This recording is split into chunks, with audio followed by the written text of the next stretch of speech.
Everyone to the first in our series of Leaders in Lockdown. I'm David Simpson from Team Building Asia. I'd like to welcome everybody today. Today we're looking at new strategies for leading growth.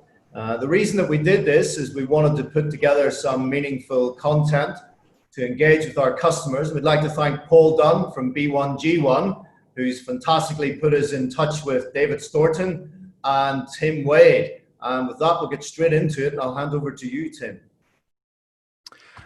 Thanks, David. Thanks, everybody, for joining us on this call. It is quite cool to be here. Because we don't all know each other, we're going to do a very quick exercise right at the beginning before we get stuck into the meat of the session. As promised online, we are going to have a Big Dave session, Dave Staughton session, within 1 hour. And if those of you who can stay on after that, I will be sharing some apps, tech tips, and we'll be doing Q&A. Dave and I will be sticking around after that, but the main part of the content will be done by then.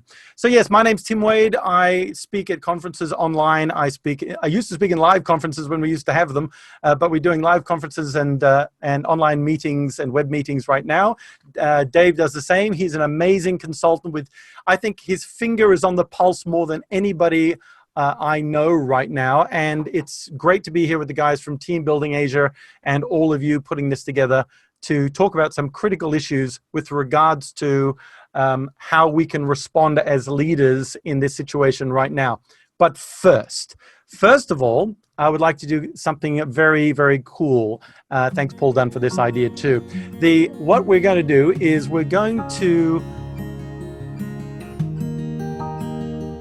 go into the chat box and write down, how did you feel right now as a result of doing that? How do you feel right now? I feel a lot more positive, I guess. Yeah, a lot more positive. I feel... Brilliant. So everybody, if you could find the chat box and just write down that one experience, and then I just want to make sure that everybody's actually done it, because I want you to go in and have a quick look. Just scroll through what people are writing in the chat box. Hello from Estonia. Hi, Ari. In Estonia. Wow, cool. UK public applauding the National Health Service. Very, very nice. Yeah, we did that here in Singapore as well, which was very, very cool. In fact, I posted a video of that about a couple of days ago. Please have a quick read. Okay. So here's the thing. Yep. Okay, here's the thing. With regards to what we're doing online with our people, a lot of us are working remotely. Our people are in their homes or working from home. We've got social distancing, isolation. Human beings, we are made for connection and relationship, and we're dealing with people now through here. But just with that one question, even in this tumult and this uncertainty, people can feel positive, people can feel great because of the context that we've actually given them when we framed the beginning of that session. And people are going, I feel good, I feel okay. It's not this wild panic and worry. And people are going to be far more productive when they are in that positive mindset as well. So having put everybody in a positive mindset, I'm now going to invite Dave Staughton on to have this conversation about some of the challenges that he's hearing that business leaders are having, and then some of these solutions that we can start putting together and giving you. We're going to come in bullet speed, fast with ideas, tips, experiences. Dave is very well connected with associations, business forums, on the boards of groups and meetings at organizations everywhere. His finger is on the pulse with what leaders are saying, what leaders are feeling, and we're going to have that conversation with you right now as well to give you some ideas of what the best practice has been. Welcome, Dave Staughton. Thanks for having me along. It's fabulous to be here with everybody. What a great motivated group we've got. Brilliant. Thanks, Dave. Hey, quick. So if you want to, by the way, if you want to ask questions or during this session, everybody else, if you want to ask questions during the session, feel free to pop it in the chat. Dave and I are pretty much going to go straight through this presentation style, and then we're going to get to answering some of those questions in that Q&A part, so that we're going to give everyone value and we don't get stuck in one question. We've got quite a bit of an agenda here. Understanding the pandemic wave, key challenges for leaders, best practice in talent management that we're seeing out there from virtual teamwork side, even staff retention side, and staff dismissal side. Best practice from client management perspective, in best practice in communication, finding opportunities in growth, and talking a little bit about the near future. But let's start with, I guess, where we are right now, understanding this pandemic wave's impact on what we're doing right now. And if we call it a wave, I guess with that metaphor, Dave, I guess there's riding the wave, and there's the idea, I suppose, that this will pass at some point as well. Dave, so can you tell us a little bit about this riding the wave concept, decline, lockdown, that sort of thing? Sure. Different countries are obviously dealing with this differently, and wherever you are in the world, and it's fantastic to see people from all around the world. I'm in Melbourne, Australia. I've been looking ahead to see how other countries have dealt with it, and obviously you can see with where they're at and what they've been doing, and all of the businesses that are literally on the boat, or indeed some of them in a lifeboat, working out where they are on the wave. And are we in the initial phase of sort of slowing down and declining, and then in many places it's going into lockdown and different categories in lockdown. So a little bit of lockdown, which is no big meetings, a bit more, which is smaller meetings. And then after that, it's down to go home and stay at home, or be absolutely, as in some places, locked in your home. And then everybody's initially focused on staying in a bit. As it's starting to get a bit better and some numbers are starting to drop, the number of cases are drop. Are we over the worst of it? And many countries are still haven't got to that stage yet. And then obviously after that is the recovery and a gentle upturn. And as a presentation I was on recently had a lovely phrase that said, in about 12, 18 months' time, we'll look back on this and we'll see at some point when you were sort of still in survival mode and what are we going to do, and fear and confusion and freezing and fright or pause or panic, what are we going to do? And then at some point you'll turn into, okay, well, we're sort of through this now. What are we going to do next? And we'll turn into the thrive zone. But right now, for many people, they're just early days trying to work out what can we do. And obviously for many people, that's focusing on cash and themselves and loved ones. And then after that, looking after other people and other members of community, which we're starting to see already. So that's riding the wave. The riding the wave of the pandemics came, there's been lots of people looking at some fantastic resources.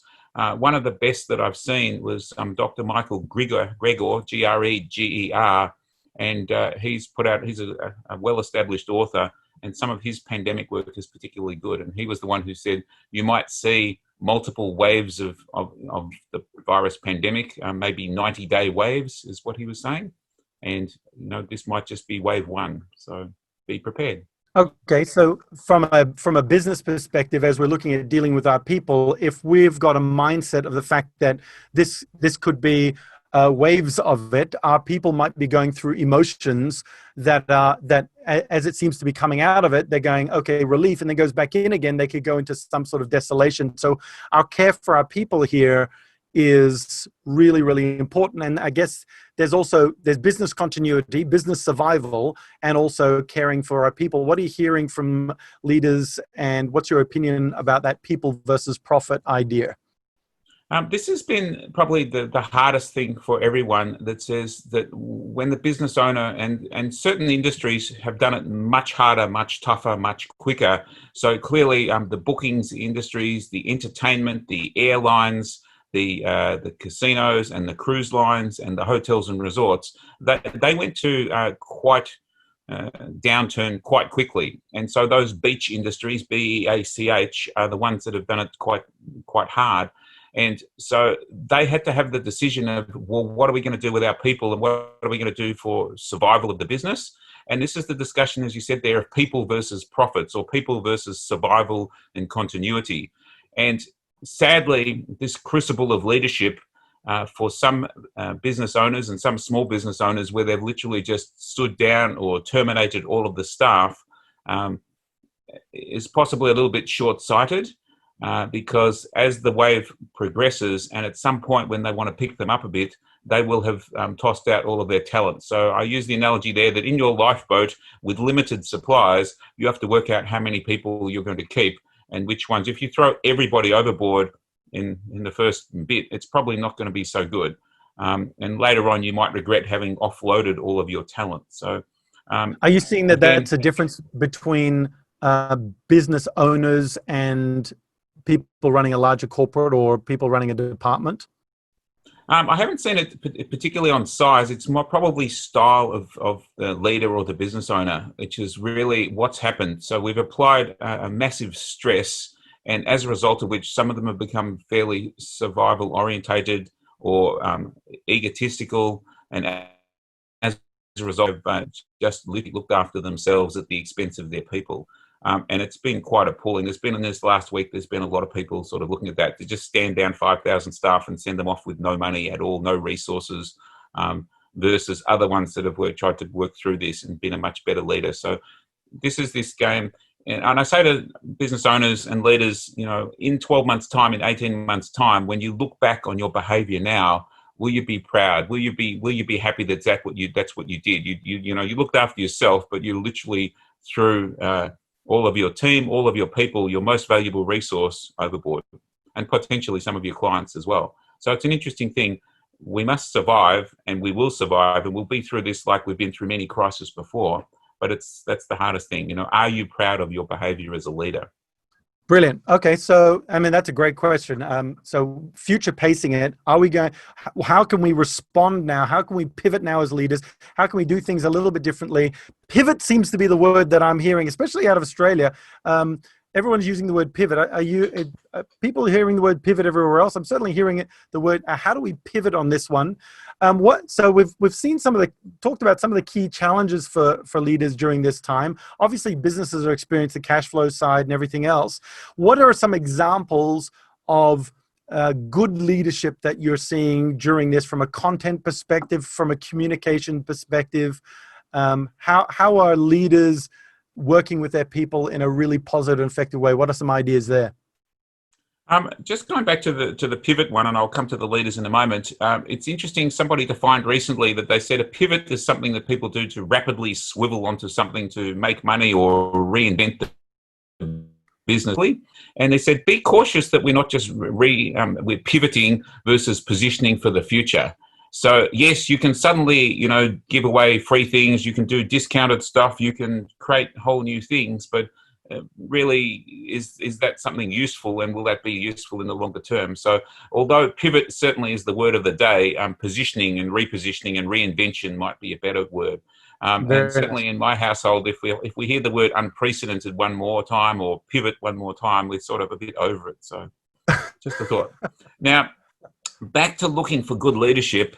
This is where it's really interesting. Everybody looks to themselves, their friends, their families initially, but then they're looking up, and sadly in Australia, we're looking onto the television every night, and we have our Prime Minister, and we have the Minister for Health, or the Chief of the Health Department on TV, and pretty much the Prime Minister is appealing for popularity and votes, and truly is a poor communicator, which gives a very befuddled message as to what's going on.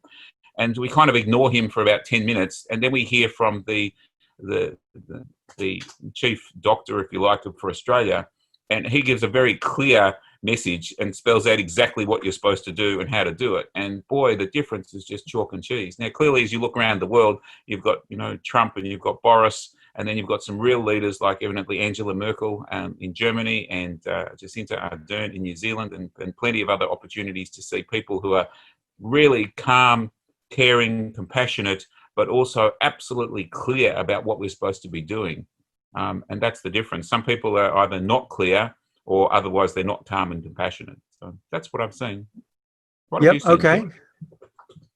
I've seen a couple of different things. I've seen the communication that's happening when we're dealing with our teams, and it's gone out there when people are working remotely, that the chalk and cheese is, there's one style of leadership that's saying, I don't trust that you're going to do any work from home because I can't micromanage you and I can't see you. So the communications going out is saying, I'm going to make sure that I've got control here. And in uncertainty, one of the reasons why we feel fear is that sense of I can't control things. And in leadership, sometimes we get a lot of things done because of the control that we have. But in this situation, we're not controlling where people are and we can't see what they're doing. And so the messaging that goes out is, you'll be on at this time, you will respond within X number of seconds, you'll be in these calls. And there's really, it's sort of like there's no excuse for you not to be at my beck and call sort of messaging, versus, hey guys, just make sure you're okay, take care of yourself, you'll be working from home. So right now, there's going to be a bit of a transition period for you going from a workplace to working from home. There are going to be distractions at home, so you just want to be mindful of those distractions, but I want you to make sure that you take care of yourself and that we keep communicating as much as we can. Some of the other ideas for leaders is to start instigating something that when I teach communication programs and leadership programs, we call it Rule 15. And Rule 15 is investing, whether this is face-to-face when you're back in the office or whether this is online, is having a one-on-one with each of your direct reports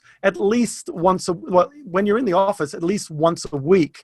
Here, the frequency might increase a little bit until we get a sort of a cadence or a tempo of work and communication, but it might be good to check in a little bit more frequently than that. And this is a one-on-one. So leaders oftentimes do a one-to-many approach to try and communicate with everyone, to share the message, to save themselves some time.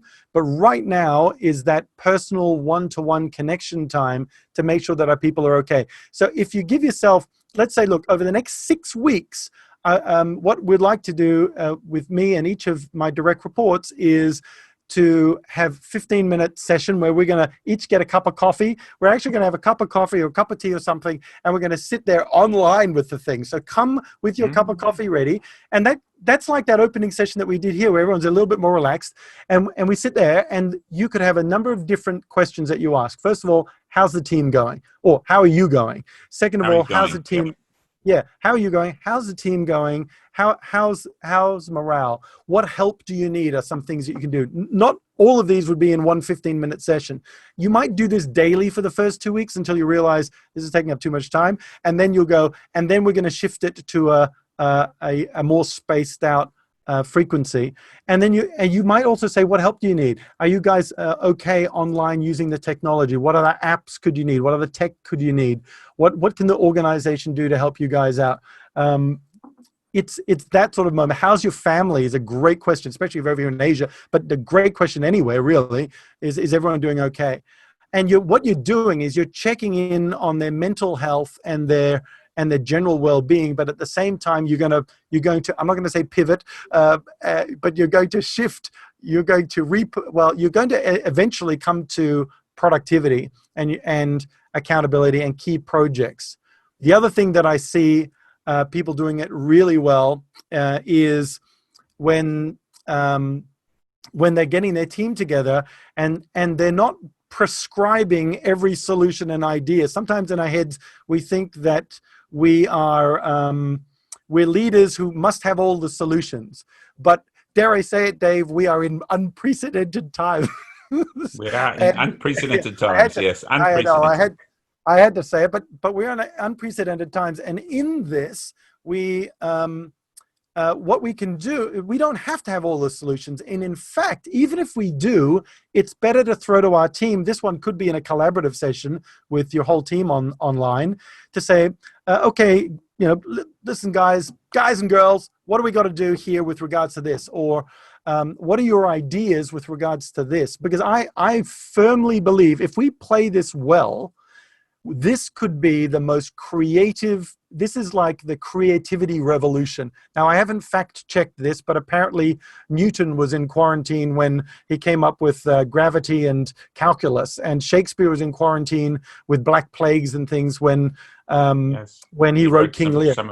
Yes, that's correct. Yeah. He wrote King Lear. So being in this isolation, and that probably means a couple of things. It probably means everybody had binge watched all the Netflix at the time. It was Shakespeare he wrote the Netflix, but they binge watched whatever there was to binge watch and read whatever there was to read. And then they started getting bored, and then they started getting creative. So a session I just did yesterday with a group in the UK was about how do we gamify some of this stuff. So how do we make sure that that's happening? Now that's with our team, but Dave, what about clients and supply chain? what do we do with regards to that? Just from leaders, good leaders, how do we make sure that our supply channels, our vendors, our clients, what are you seeing that good leaders are doing with regards to reaching out and connecting with those guys? I think what you just said there was really profound, Tim. It really says where you are in the cycle. So if you're in week one, work from home, with all of your team, literally it's about just getting stable, first of all. How are you? How's your family? How are you going? What do you need to get started? How's your internet connection? How's your laptop? How's your camera? How's your sound? You've got to get that basic bit going. Now, we are having this massive work from home experiment. Other people have done really well in the past with virtual teams in other countries, and they're quite used to it, and they're certainly ahead of the curve. They've sort of set up on how to get the most from their virtual teams. So, yes, the same thing before, whether you're reaching out to your team or you're reaching out to some of your clients, some of the clients are absolutely a bit out of control the same way. They've just sent all of their people to working from home. They are just early days in the week 1, week 2, week 3, week 4, wherever they're at in the working from home experiment. Some of the clients, they're just really happy to open up with, are you okay? Is there anything I can do to help you? I'm here to be of service if you need anything. And they've just been absolutely blown away by that sort of messaging, to just go and just open the communication channel rather than go, please book an appointment for me to try and sell you something, which is just completely inappropriate at this time. So being of service rather than trying to book you in for a sales appointment is the way to go, clearly. So with clients, reaching out, being of service, being of help is absolutely essential. The number of people that are attending webinars that give them tips, that's where everybody at.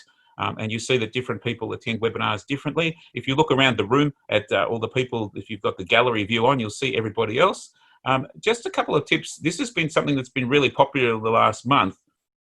The more you can improve your leadership style in these sorts of meetings, webinars are now the new podcasts and blogs, and the way that you get your message out there and how you appear and how you look.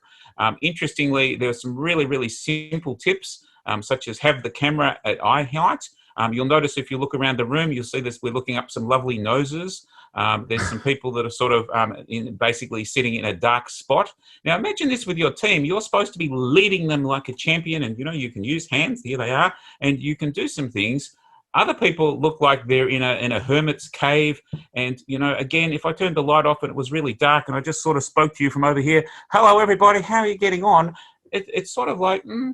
Not really sure that's how to get it going. So again, we're on the basics of use the technology. There's a whole lot of really simple things now to make Zoom, and whether you're using Zoom, GoToWebinar, Microsoft Teams, let's just get the basics happening. Invest in a light. I've got a light here. This is what I look like without a light. This is what I look like badly lit. So let's just get the basics right before you try and sell me something. Look like you'd be worthy of being buying. Can I sell you something? Well, hang on, you don't look very trustworthy. You look like you just got out of bed. Worse than that, you might have seen some of those memes with the naked people just wandering along behind you. You'll see that I've got a little slide here. I'm from Melbourne, so I put a little picture of Melbourne here. So you don't see all the rubbish that's sitting around, or heaven forbid, some naked people wandering past. So a little bit of unlike professional at the basics right. Unlike me, where I've got all these books on the bookshelf behind me that I've collected and not yet read. But good news is that I've got time to read them now. Yes, no trouble at all with that. That's all good. Certainly setting it up is a good idea. I look like I'm in some sort of speakeasy from the 1930s, but I've deliberately removed all backlight to make sure that happens. Yeah, being able to see people. It's very romantic, Tim. Yours looks very romantic. Yours is like, fun times with Tim. I was reading a post the other day that said that if you're presenting to a group of people now, in a very large group, 100, 200, 300, you'd really want to sort of step back a bit and give them the full body experience, as opposed to, hi, how are we going? And, let's have a little cozy conversation. Yeah. So just these sort of simple things are quite There's interesting. definitely it's definitely important for people to be able, because they're not getting the nonverbal communication from you that they would get usually in the office. Being able to see that communication and being expressive and having that lighting is important as well. I was reading some of the comments here. Julius was also talking about great to learn motivation. and how do we keep our teams motivated right now? So what are some of your ideas on best practice for talent management and looking after Yes. your people from a motivation perspective? Because right now, we talked about that desolation curve, that people can go from hope to despair a little while. They can go stir crazy, especially if they're on a 14-day sort of isolation. I was only isolated for 5 days because I'd come back from speaking at a conference in Australia, the one where we were at, and I had this sort of cold, so I went off to the doctor, and they said, you're in isolation for 5 days, and in Singapore you'll get fined $10,000 or thrown in jail if you wander out and they catch you. So I stayed at home, but when I came out, it was and by the way, I didn't feel that bad because a lot of my business is working from here anyway, doing a lot of online things anyway, which is why it's great to be able to share these ideas with people. But I can understand how people can just feel that claustrophobia. So what are you suggesting with regards to the motivation side? What are you hearing about motivating your team? So I'm loving the meme that I've seen lately, which is the two parts, which is one which is the introverts being made to work from home. Oh, someone's got to turn their mute all. That's Jane, it. can you just mute yourself? Thanks. Cool. I muted you. Okay, go. Yep. So the introverts cartoon of working from home are going, yes, this is fantastic introversion. I'm just doing it all on my own. Whereas the extroverts are the ones clawing at the door, desperately needing and seeking social interaction. So clever organizations are having sessions during the week where it is literally, bring a drink and let's have a chat. And they're doing social events. They're doing trivia. They're doing quizzes. They're doing all sorts of things to put some social into it. Now, you've got to remember, again, on the spectrum of extroverted to introverted, everybody has their spot. And if you're in your team, you might want to work out that some people want a lot more entertainment, which will be the salespeople, versus the ones that were typically the admin finance department that are quite happily just, a little tiny bit of interaction for them will be enough. Equally, if you measure, some people are very relationship orientated and others are very, very results orientated. So if it's always all about work and what have you got done, and the only thing that I ever talk to you about is getting work done, we'll have some people. But in this instance, you won't be able to see that because they're out of sight, out of mind. So this is where this virtual team or virtual teamwork and the synergy that you can have by getting people to work together correctly is really being tested at the moment. So there's a couple of thoughts on it. How much, and we haven't seen it yet because it's still early days for some. If it's only been a week or two, when is it appropriate to start adding some sort of social events and lockdowns? But already after 1 week, some people are getting into that, which is we have the group quiz, we have the group trivia sessions, they're running entertainment things, they're sharing videos that are uplifting. Some people are creating good news channels, because if we only ever speak how is the coronavirus progressing, and have you got the work done, Tim? Boy, it's going to be a pretty long, drawn-out lockdown would be my thought. Yeah, my wife's leading her team from home at the moment, and she started her meeting, her daily huddle, with everyone had to wear a hat, or the most ridiculous hat won a prize, or whatever that prize is, whether that prize is some sort of giving. We'll talk a little bit about giving a little bit later. I want to make sure I talk about giving and how we can be mindful of that too. But also, those sorts of simple interactions, but at the same time, in a weird way, replicating some of the social interactions that were happening in the office anyway. So when you talked about trivia, if those sorts of interactions are happening in the office anyway, or you want to create something new, and innovative, which would be quite fun, that's fine. But if you're noticing, how are people connecting in the office? If it was going to have a coffee and having a mini huddle somewhere, maybe encourage your team to do that. If they were connecting at lunchtime and a couple of people go off and have lunch together during their breaks, encourage them to consider actually sitting there on videos, strangely enough, eating together, and just having those conversations, because it allows it just allows those relationships to continue. It feels normal but weird through the lens.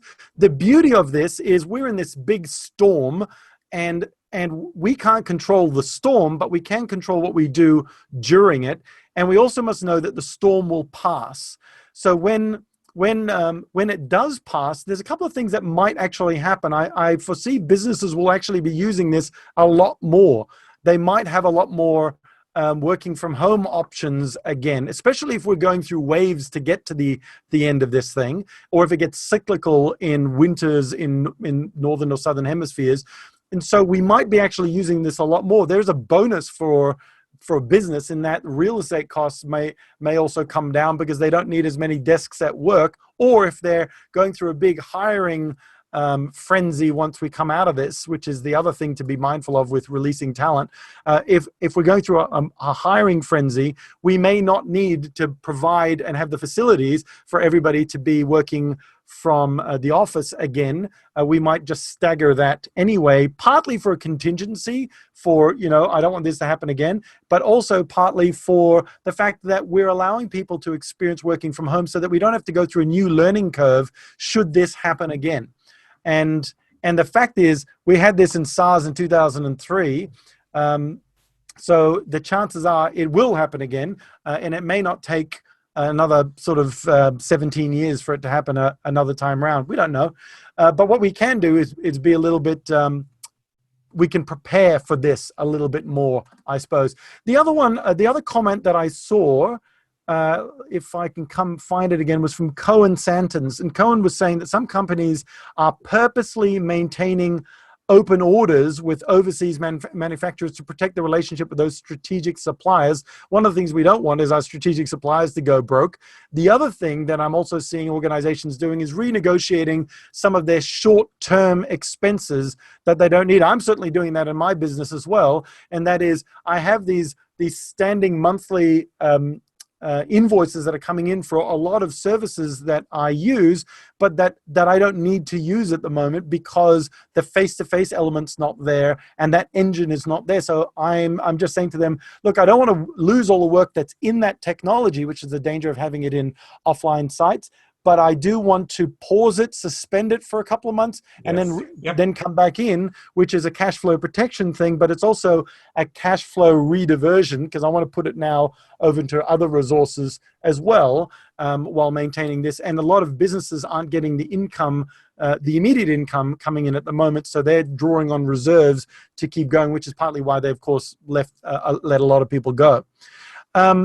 With regards to huddles, we did mention huddles a little while earlier. Can you tell us a little bit more about huddles, Dave? So huddles is just checking in with the team as you would have a normal huddle in the morning meeting. And some people are doing the morning meeting to just kick off and coordinate. And obviously you can share good news and you can hear from everybody.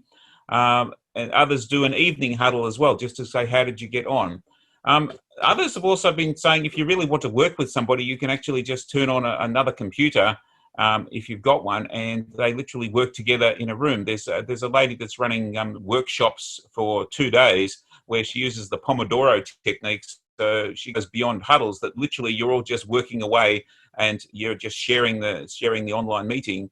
And then she calls that, every 10 minutes, she says, okay, change to the next thing. So she'll do 5 lots of 10-minute work bursts and then a 10-minute break. And she just sort of hosts the whole group together. And the productivity that comes from that is just unbelievable. So just sharing a room with people I can see that Tim's working and I'm working and that's quite a nice little way to do it. So that's a good motivator too. Group I'll be checking in. It is. We said that we're going to do 3 hours worth of work today. Okay, we'll both work, which is not a chat. We're both working and I can see that he's working and he can see that I'm working. So that's just a nice, simple method. Yeah, it's a good one. I've seen actually people in the entrepreneur world doing this when they actually come together. They're all working by themselves. They come together in a room to write their book. And they're all writing completely different books, but they're all sitting there writing their book because there's a group accountability and a group pressure to actually get that work done. And nobody can help them apart from by showing up. And so one of the ways to do this would be like having a lightning round to go, okay, guys, we're going to we're going to have a 40-minute, I wouldn't make it an hour. I'd have it in small bite-sized chunks, or we're going to have a 23-minute lightning round. And when you come together, you go, okay, so what are you going to work on in the lightning round? I'm going to do this. Great. What are you going to? I'm going to do this. I'm going to be doing this. What? Anybody else? Yeah, I'm going to work on this and this and this. Okay, guys, we got 23 minutes. And what we're doing is, in fact, we're gamifying it. There's a lovely little app that I use on my phone. I combine them, actually. One of them is called Talking Timer. And this thing just, you can have it as a talking timer for your noodles cooking, but you can also have it as a talking timer for getting work done.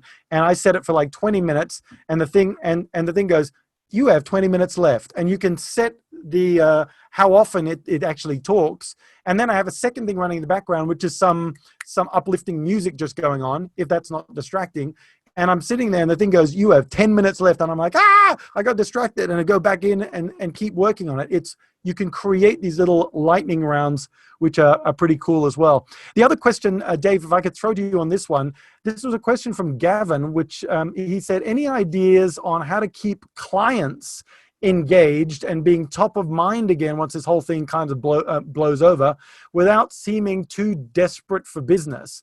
So, my first thing would be obviously going out and going, hey, how are you guys doing? How are you and your family? I hope you're well. But once we've got past that first, I care for you, how are you seeing organizations at an organizational level, not a micro level, but at a large organization level, dealing with their clients at this point?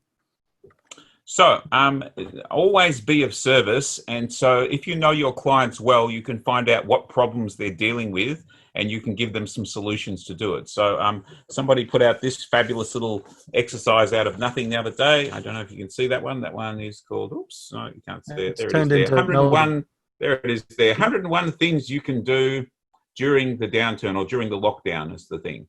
So it was just a nice little ebook. You can find all sorts of interesting things like that and hand them out and send them out to people. If you find out, that's the odd thing that says, if you want to really help somebody and provide a solution, it has to solve some of the problems.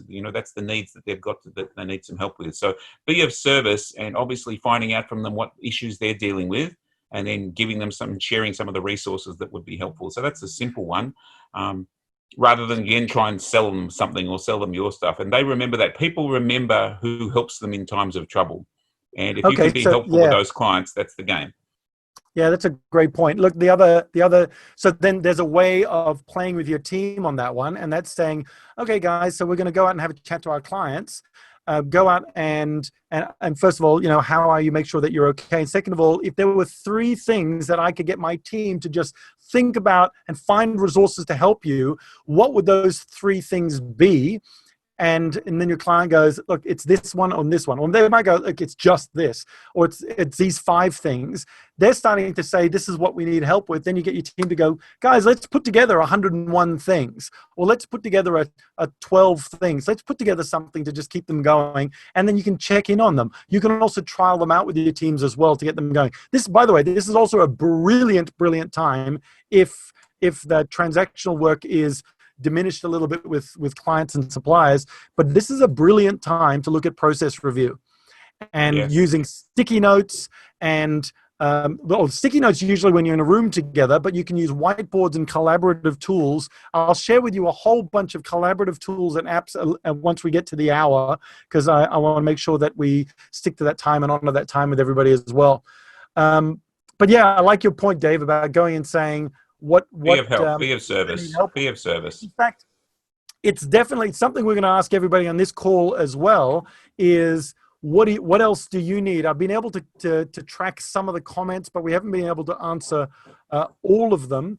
But I've been seeing your questions, so keep putting your questions in there. And what we will do is we will do exactly what I just said, and we'll send you out some ideas. But we can also, as a group here, co-collaborate and share some ideas as well, if that's something that would be of value to you.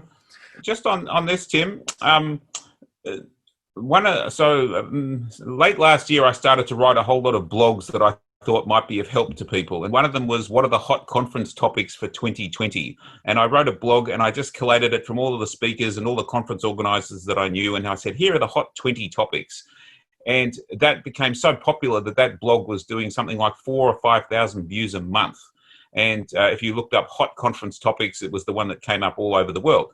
And what was interesting was that only about probably 2 or 3 weeks ago, I realized that these were no longer the hot conference topics anymore. A, that there were no conferences going on, but B, also we weren't that incredibly interested in, I don't know, artificial intelligence and blockchain and several other topics. And so I created a similar one, but I said, these are the hottest coronavirus webinar topics at the moment. So basically, these are the ones that people want to know. And it turned out to be all the topics that people were desperately keen to know. And it was all about how to work from home. If you're in the early stages, you know, how to work from home, how to beat isolation. Then a bit more became how to engage your virtual team. And then beyond that, it was about how to, you know, help your virtual team be more productive.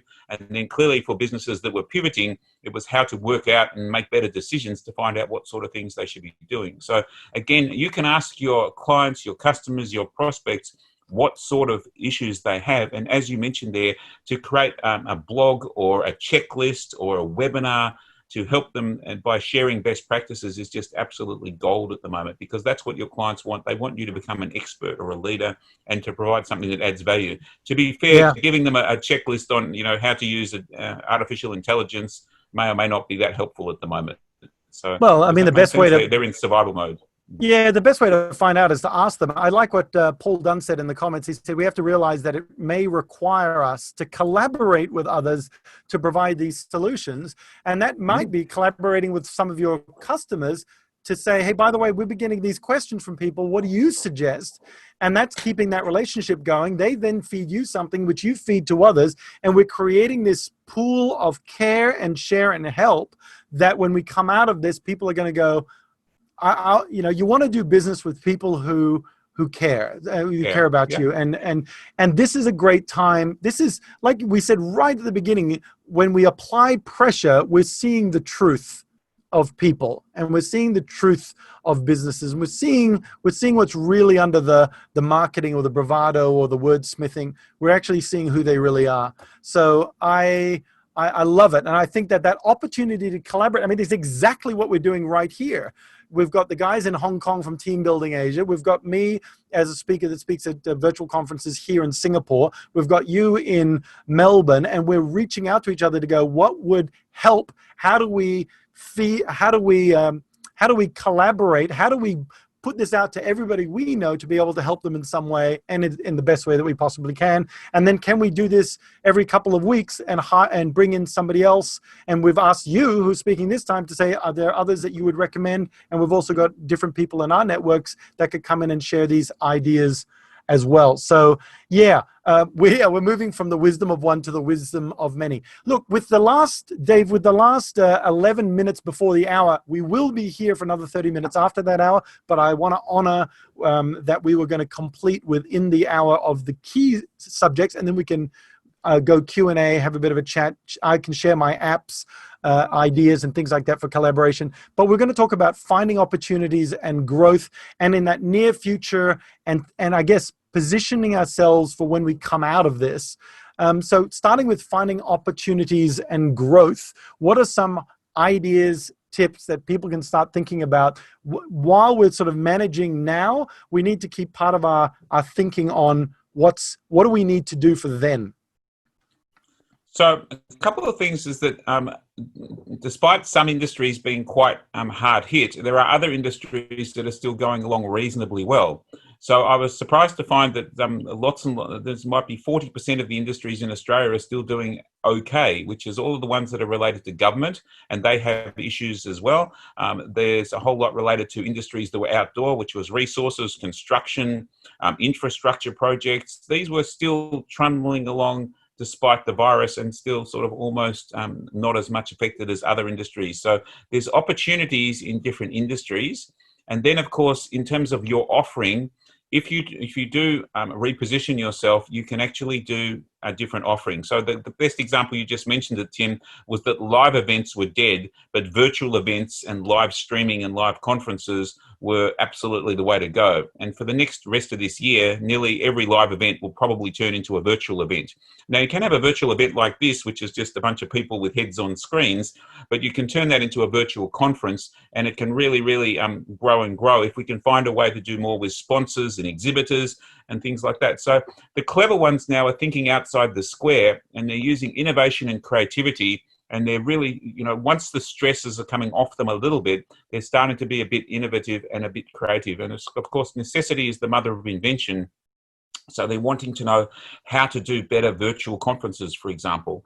Most of the tech conferences, after being scrapped in February, March, and April, started to use new software and technology to make it almost as good as a live experience. So they have breakout rooms, they have meet random people in the corridor, they were gamifying it. So there's new pieces of software like Rock Your World and Hop In and Wavo that literally are simulating a fantastic live event, much better than just perhaps attending a boring online meeting or a bad boring online meeting. So there's a few simple things. Are they good? Are they good boring online meetings?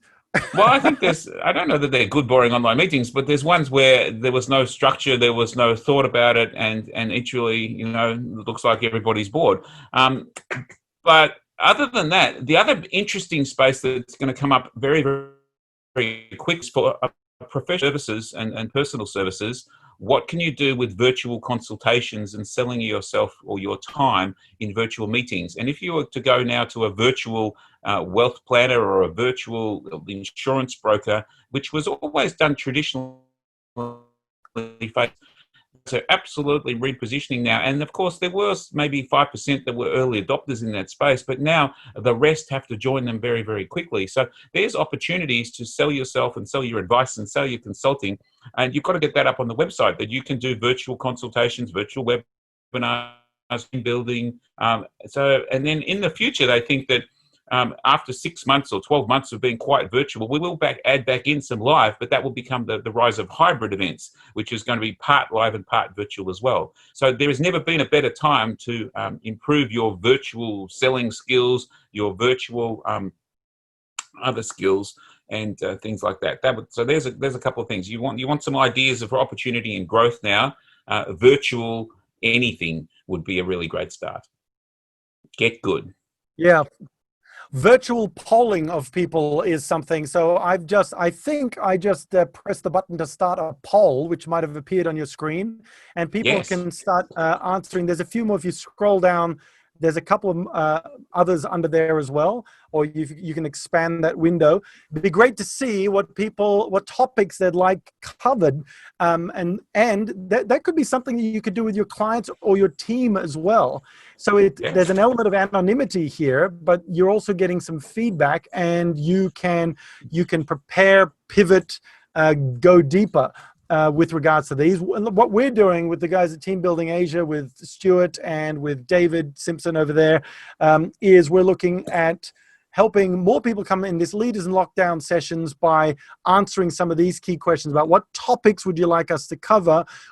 Dave Staughton down there in Melbourne has got a huge list of talented speakers and business leaders that can also come and share, as well as me here in Singapore and globally around the world. So we're connected into that speaker network that we can get them to come in and share some ideas too, and we can have some discussions as well.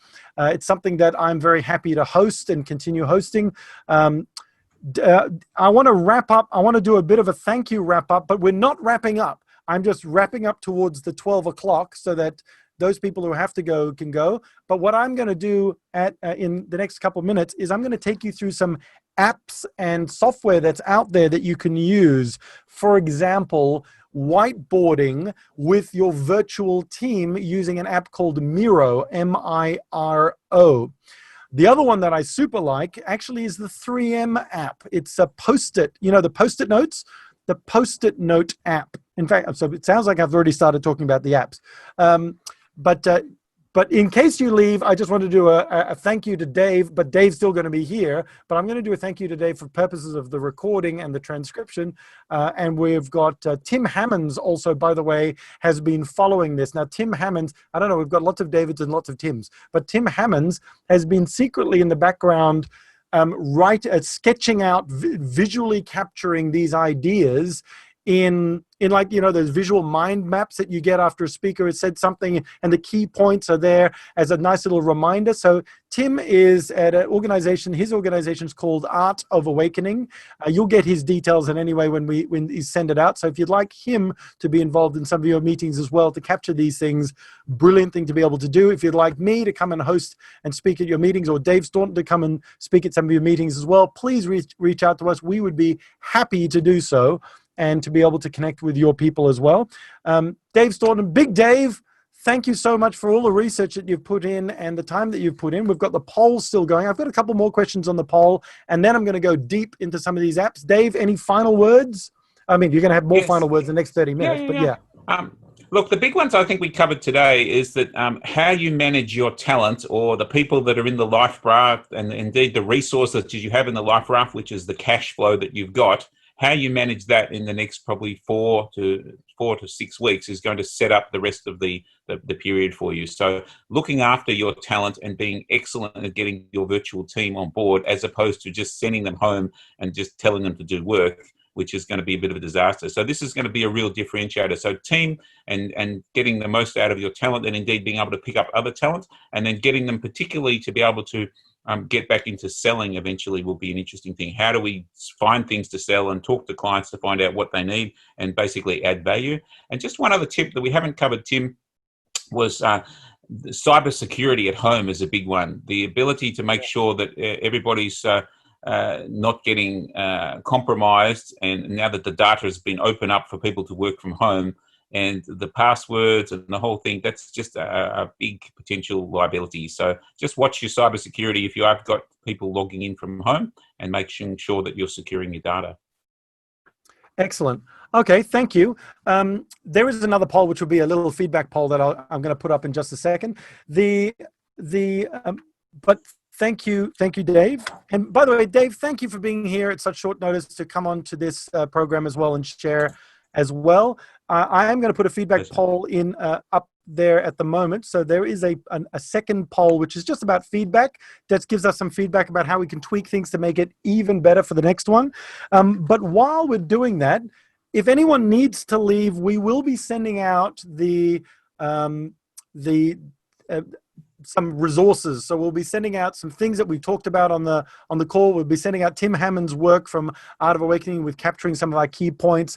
We'll be sending out some of the results of that poll so you can get an idea of what people are thinking. We'll be sending out as well the list of all of these apps that I'm about to talk about, so that you've got some access to it, and some places that you can go and find some of these resources as well. So I'm just going to talk about some of these apps, and then, but if you've got questions, start popping them in the chat box now, and I will, but there is a second poll up there on the screen, which is a fast feedback. How would you rate the session? How would you rate speakers? And that fourth question is a little bit like the first question that I polled you on, but if you'd just like to have a quick share with Tim, we're not seeing the poll. Great. You're not seeing the poll. We're not seeing the poll. No. The second poll is not there. So if I ended the poll, launch it. And I cut it, and then I launch it again, relaunch it, continue. Let's see what happens. I love technology. You seeing it? Give me a thumbs up if you can see the poll. Yep. Okay, great. Okay, so let me share with you some of the apps. You might want to get a pencil. I don't know why we would have a pencil, but a pencil, or you want to type these things down. So for group brainstorming, that whiteboard app, which does a heck of a lot more, called Miro, presumably it's some version of Miro, but anyway, it's Miro, would be something to go and check out. So if you're thinking, I want my team to have some collaborative stuff, some collaborative tools, and we want a whiteboard and we want to think out loud. Of course, Zoom has a whiteboard where everybody can come in and just whiteboard together. You can do that quite simply on Zoom by opening up the whiteboard. But Miro, you might want to check out. Project management tools. I'm imagining most of you in the larger corporates have got your project management tools that are already that you're already using in corporate. But if you're looking at setting something up because you're not really using the corporate one and you just want something simple and quick for your team, or you've got a smaller team, some ones that are very popular are Asana and Monday. But the one that I'm hearing a lot more about now is ClickUp. And I hear about it because my team, so I've got a virtual team over in the Philippines that does some work for me as well. And I mean, talk about change. These guys, these guys were positioned right next to the volcano that blew up, and then they had to move house because the volcano was about to destroy their city in Tagatai. So they moved house, and they managed to and move their whole office and everybody. And then they managed to have the person next door to them have COVID-19 and die. So now they're like all been swabbed and I mean, they're having it really tough. But they're using ClickUp, and if they've got clients all over the place like myself, and they're using ClickUp, they've just shifted to ClickUp. They were using Quip, but they've shifted to ClickUp, and it looks fantastic. They've just started to bring me onto it. Transcribing your meetings. So while you're talking, having it transcribed immediately. One of the ones I've recently heard about is called Voicea, or like spelt voice and then with the letter A at the end. So voicea.com. It's a Cisco WebEx tool, but it's called Voicea. Apparently it uses AI. The other one is you can just record it. And you might want to tell everybody you're recording it, but you record it. And then you put it through an app called Otter. It's online. You just go online and type in Otter, as in the animal, OTTER.ai, and it will transcribe either a video. It will transcribe your audio, and you'll get an automatic translation for free up on the screen pretty quickly, which can be great for minutes. That Voicea one, it's also really good for minutes because you can ask it to look out for keywords. And when you say the keyword, it will highlight that and capture it in a minute. So if somebody says something interesting, you can go, interesting 7. And whenever the app here is interesting 7, I don't know why it had to be 7, I made that up. It highlights that, and you can capture minutes super quickly. The other one, of course, is if you're trying to tell people how to use something, it can be. I have a church group where I've got a 94-year-old in my church group, and we're all on Zoom, and she's trying to work it out. She's got some help, but I've got like a 75-year-old guy who hasn't kept up to speed with stuff, and we were on Zoom, and he was holding his camera to his computer while I was telling him how to set up a shortcut. So it was crazy, but you can use Loom. If you haven't heard of Loom, it's a Chrome extension, and whatever you're doing, it'll record it with a video of you in the corner, and you go, okay, well, here's how I use this. So I go up here and I do this and I click on that and I'm doing this, and they can see your mouse moving and you using the tool with your camera in the corner. And then when you finish, you go, okay, stop recording, and it goes, well, here's the link, send them that. You send them the link, they watch the video. You don't have to do anything else. So while you're talking them through it, it's fantastic. So Loom has been around for ages.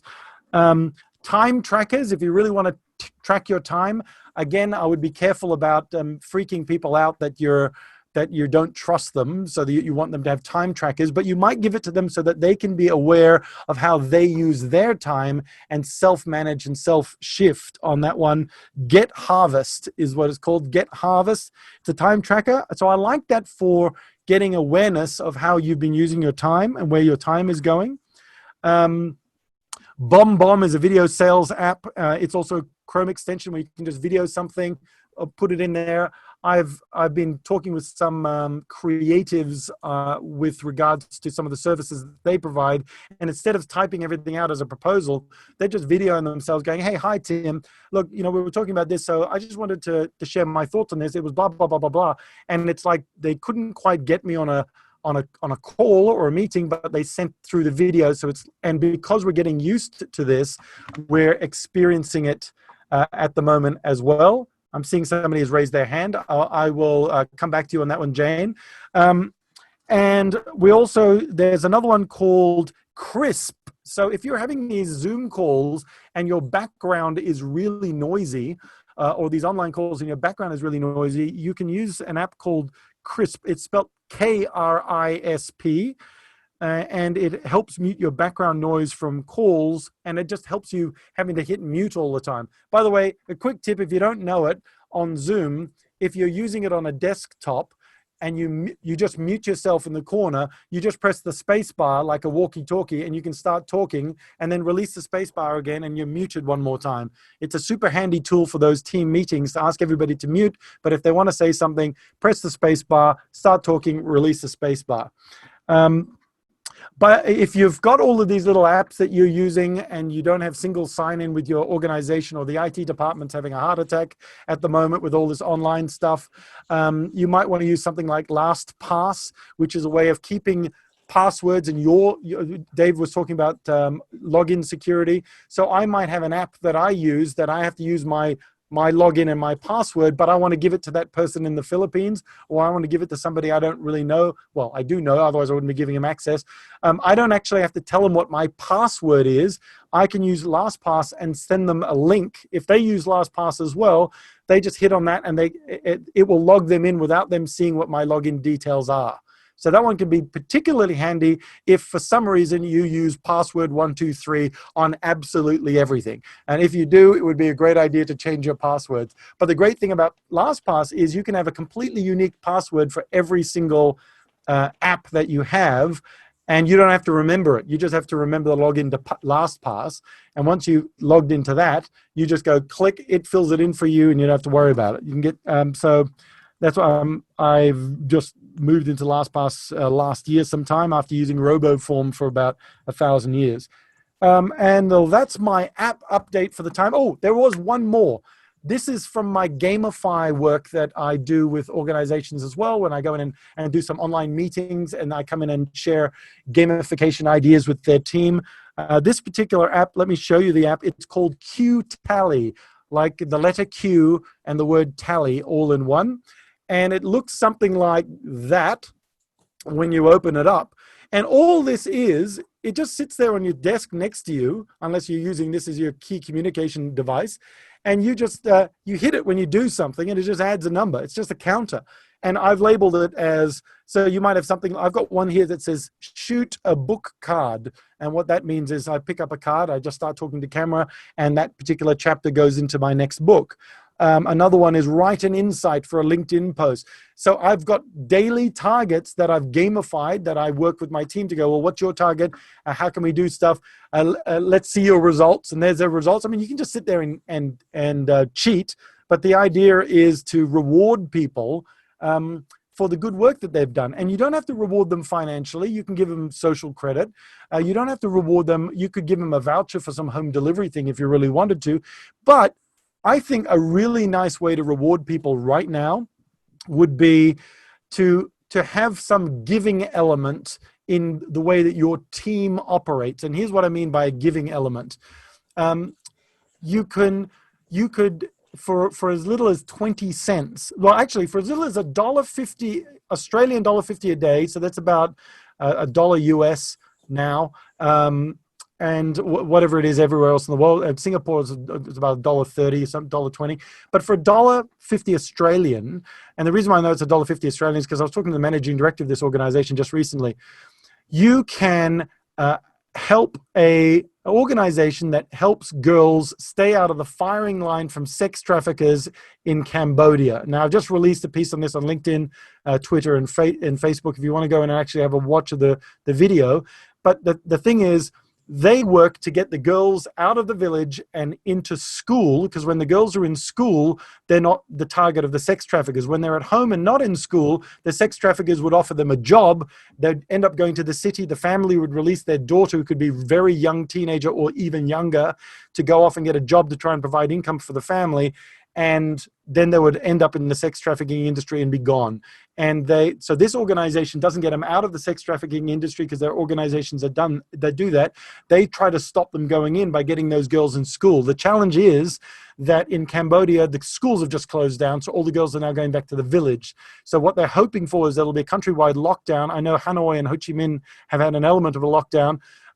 So when the lockdown happens, they can't go out and visit the villages, but neither can the sex traffickers, so that there's a good news story there as well. But they're still trying to get their caseworkers calling up. The problem is right now is that a lot of these small businesses and businesses that were helping them out have tightened their purse strings, discretionary spend is gone, and now they don't have the funds to be able to keep the caseworkers going. So now more than ever, not just them, but so many organizations, and we've had Paul Dunn on the call just before. I don't know if he's still on the call, but he runs he's the chairman of an organization called b1g1.com. And if you go to b1g1.com, they've got all of these projects that they help with. It would be fantastic if we gamified our team's performance like that.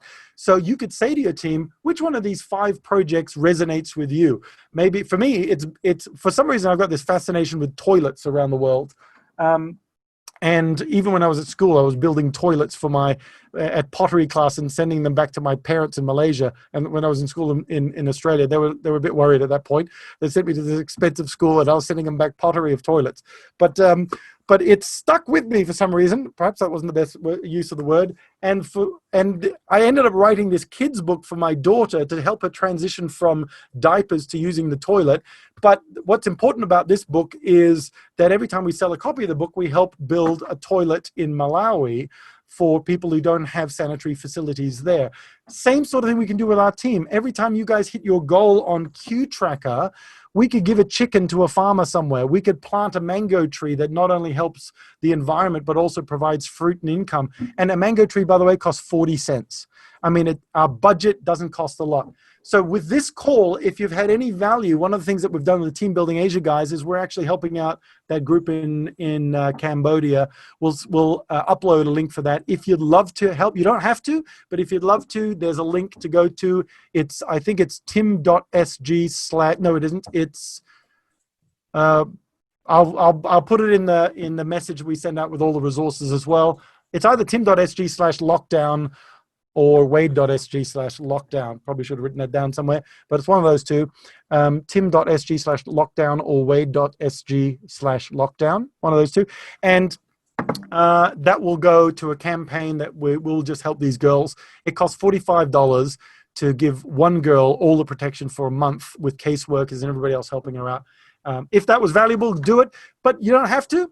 We'll still keep doing these things just to help everybody out. But if we can help those organizations as well, that would be great. And all the money goes directly through the B1G1 channel, and they facilitate the money getting to the worthy cause. That would be brilliant if you could do that. Okay, thank you for filling in the poll. There is that feedback poll still up there. If you're still waiting to fill that in, that would be great. I'll close that down in the next couple of minutes. But now I'm going to open up for questions and Q&A, and we had Jane with her hand up. So Jane, I'm going to unmute you. Jane, are you still there? Your hand is up. And then I'm going to go into the chat session. Some of you had to go. That's fine. We will have transcripts and elements, highlights of this. Jane, if you're there, let me see you on the screen, because at the moment all I can see is your fan in the ceiling. Yep. Hi, Jane. I'm going to unmute you. Hi, what was your question, or how can I help?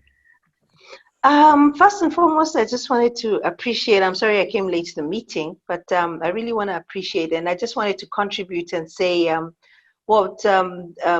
been on a long leave. I'm in charge of an organization. I work for a group, a big hotel chain, and I've been on a leave because I've been in transition from one hotel to a different hotel.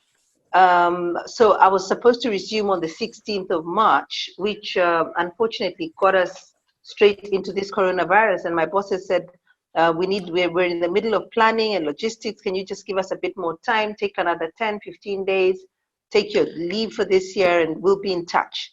But what I wanted to say is just to sort of like rope into this meeting and just resonate with some of the points that I've heard being shared. Me and my sister and our kids, who are in one house together because we're in a partial lockdown here in Kenya, we decided to start doing stuff. A lot of our kids are artists. My son is doing film and media. My other nephew is a jazz guitarist. My daughter can sing. She's still in high school, but she's got a great voice. We've been creating a lot of stuff for social distancing, posting it online.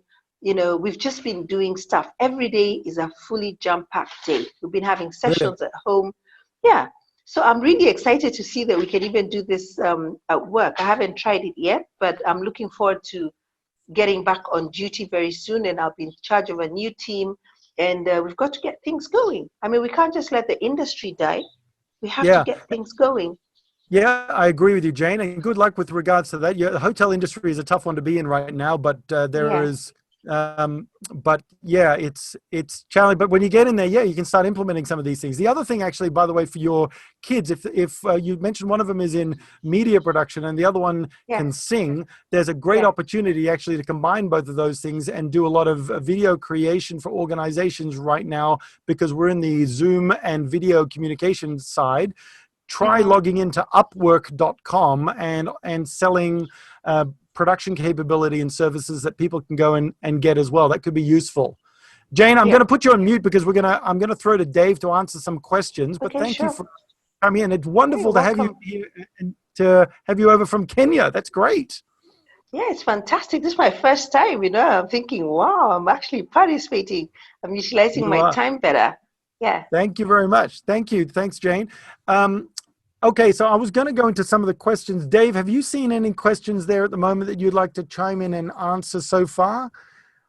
Just more, people wanted some more information from the apps from you, Tim, which is always a popular thing. So what are some of your favorite apps that you've been, you mentioned a few, everybody's always looking for the apps that will help. What do you think? Yeah, I mean, okay. So there's a couple that I am obsessed with at the moment. One of them is called Descript. Now, like script as in you're reading from a script, and this one's called Descript, so DE script. What that one does, it's a transcription one as well, but this one does it differently. I might actually have it open. No, I don't have it open. So you know what? I will open it up. Dave, if you could just say something while I open it up, and Sure. I will show you what this thing can do, because it is miraculous. Sure. A couple of other apps that have been doing the rounds. A lot of people have been looking for ones for helping to make videos so that they do the transcripts and things. And that's BigView, BIGVU. So you can use that to help you make videos. But video making altogether has suddenly become a fantastic skill, and video editing using programs like KineMaster on your phone, KineMaster, and another one called Quick, QUIK, are two popular ones. But if you can make simple videos now and release those out to some of your clients, that's the sort of thing that they're particularly looking for. The other one that's very popular is anything you can do on social media, obviously, is the way to communicate to everybody at home. And so if you can release very simple, helpful, problem-solving videos, particularly via social media channels, that would be useful too. Another nifty one is anything you can do on LinkedIn would be great. Now is a fantastic time to connect with potential customers, prospects, and others by posting articles or posts on LinkedIn, because that's where most people are now. So social media is certainly an area to grow. Okay, Tim, back to you. Yeah. Thank you very much. Okay, so one of the ones on video that I was going to mention is KineMaster as well. That's the one where if you go and see some of my Zoom videos that I don't just post the video, but I edit the video and I put titles and I put a whole bunch of other things on there. So some of the interviews, like one of the interviews I did with the guys at Team Building Asia, for example, or the video I did with Nikki of Free to Shine, the organization, the child protection organization in Cambodia, I did on KineMaster. And the great thing about it is it's just simple, and I can do it on my iPad, and it's super easy to use. So that one, what I was looking for was the ability to use the twin view, the gallery view in Zoom, and then overlay or cut in close up and then pull back again to make it a lot more interesting viewing, rather we watch the same shot the whole time. So if you can see what I did, I'm happy to do tutorial sessions on how to use these things if you'd like to. But just connect with me and we'll set something up. But here's Descript. So let me share my screen and show you Descript. Now, Descript is another video editing one, but it's also a transcription service, but it does something you have not seen before. And let's have a look at the screen. So you're seeing probably a whole bunch of stuff at the moment. So let me just shut these down. And okay. So can you see a screen there with some words over here? Can you see that? You just sort of nod your head and give me a thumbs up if you can see it. Yep, got it. Okay, so when I upload a video, when I put the video, this is from the tutorial, but I've got another project where I put the video in. When you put the video in, you hit transcribe, it will transcribe it for you using AI. So it won't get everything right, but it will do pretty well. The video will be over here, and then it'll put the words, the voice stream, and the actual transcription words up here. But what's brilliant about this is, let me show you. So I can correct the text if they've said something wrong. I can edit the media. I can go through and go, I'd like to show you a couple of, okay, you know what? I don't like this chunk here. So I just highlight the sentence that I didn't like or was a bit too sensitive to release, and I hit delete. And what it's done is it's deleted it from the audio timeline and it's deleted it from the video. And when I upload it, just by editing in the text, I've edited the video, I've edited the audio, I've edited everything all at once. And now I can release that as a podcast without the sensitive stuff. I can edit out a chunk that was just droned on a little bit. I can edit a faux pas. But the other thing that this thing has is something called overdub. And what's brilliant in that is if I said the word Shopify instead of Shopify, and I was a little bit embarrassed because I fell over my words, or I said the wrong thing. I said, timwade.net instead of timwade.com. And I was like, I gave the wrong web address when I was out there. It's timwade.com. Why did I say that? I can go in there and I can just update the text from .net to .com. It will use AI voice recognition technology and use my voice to change it on the video to com instead of net, which it just blows my mind. That one is an added extra thing, but this thing, if you subscribe to it, is $10 a month. So it uses up about 20 gig on your computer, so you need a little bit of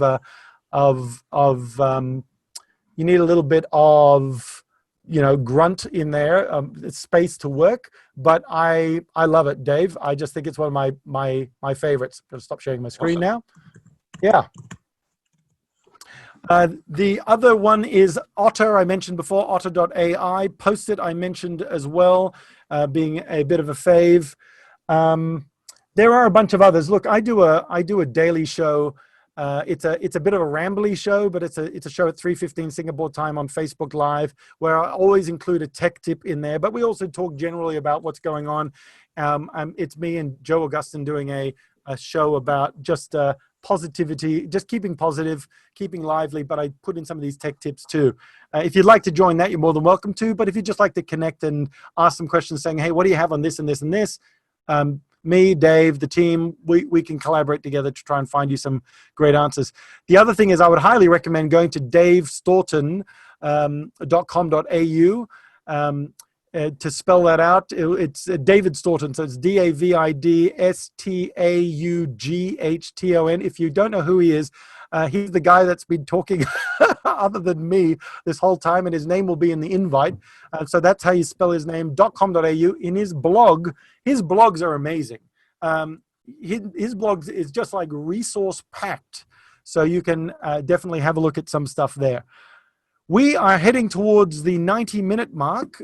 So I'm again conscious of making sure that we do exactly what we said we were going to do and finish at that time. Is there another question, Dave, that you've spotted while I've been buying you some time? No, and by the way, yes. Yep. If anybody online has a question that they'd like to ask that they think would be valuable for everybody else to listen to as well, please hop on. Otherwise, here's what we're going to do. We are going We've got a challenge. Oh, we've got a challenge? Yeah, it's a challenge. One of the things that I've always been interested in changing people's opinions is to have some mantras, or manager mantras, I used to call them, that says wonderful things that you should say to yourself. And sometimes we have to repeat it several hundred times before we get it. And the ones that I've been hearing lately that have been quite helpful these were sort of the tough times quotes, if you like. So I've been hearing, crisis brings opportunity. There's variations of it, but crisis brings opportunity. And the trick now is we've got the crisis, let's look and find the opportunity. So that's quite a nice one. Crisis brings opportunity. Also, for managers and leaders who like to control things, we can only control the controllables, which is one that's been doing the rounds a fair bit. Nice and simple. Control the controllables, which is the things you can control, not the things you can't. You can't tell me the exact date that we're going to get out of lockdown or the exact date that we'll start up again. So we can't control that. But what you can do is control your routine. You can look after your health, your life, your exercise, what you eat. There's a few things you can control, other things you can't. So let those go. And my favorite one at the moment, obviously, is this too shall pass, is the deal. So everybody thinks, at the end of the world, we're all going to die. No, this too shall pass. And in 12 months, 2 years, you look back at this and go, wow, that was 2020 was certainly forgettable. Much the same as I'm sure they did back in, 2007 and 99 and 87 and even back to 1930s and the Great Depression. So this too shall pass, and your behaviour needs to reflect something that you'd like to be proud of in 1 year's time and 2 years' time. So no matter how bad it gets and how bad you panic, ask for help because it's out there. Yeah, and I guess the last thing I'd like to leave everyone with is this is an opportunity. This is the opportunity where we can look back and say, actually, 2020 was a fantastic year for bringing our team together. We've never felt so close, so strong, so motivated, so happy to be able to work together again because of what we did during this time. We brought everybody together once we're back in a semblance of the new normal, whatever that ends up being. So use this time, be innovative, be creative, take care, be careful, be care-filled. And if it's been valuable, feel free to go and help somebody else. Tell people about it. We'd love to see you on our next one. We will let you know when it is. Thank you so much for joining us. Thank you, Dave Staughton. Thank you, the guys from Team Building Asia. Tim Hammonds has been capturing elements of this visually. So let's cut over to Tim Hammonds right now. So just sharing some of the highlights and some of the conversations. This is an excellent call, and thanks for all the great tips and sharing the bigger picture as well as the bigger picture and how do we take care of ourselves and our teams and keep looking towards the future in all ways. But so when we're doing this work, it's really just trying to capture it as a model, listening for the content and also, of course, the context, the why, and then what does it have to say about relationships and connecting. So there's story elements and there's models and tools. So thanks for the opportunity and great tips, and hope this is helpful. And I guess Tim will share this out with everybody after the call. Brilliant. It's a great way. Visuals like this are a great way to add value and add more of the engagement and the story elements to these virtual type of events now that we're all going into so much more. So very nice. Very nicely done. Thanks, Tim. Back to you, David Simpson. Yeah, absolutely. I think we'd just like to remind you all that we'll send you a resources page. So everything we mentioned today will be sent out. I'd like to thank Tim Hammonds again. I think he's keen to show us his graphic recordings. That'd be great. I think, key takeaways, being of service, being of help. We're going to be doing more of these. I'd like to thank Dave Staughton. Thank you, Dave. I'd like to thank Tim as well for giving your time and committing to this and investing in it. Everyone who participated with great participation. It was great to see everyone on screen. Please do keep connected because we do want to do more of these. And thank you very much.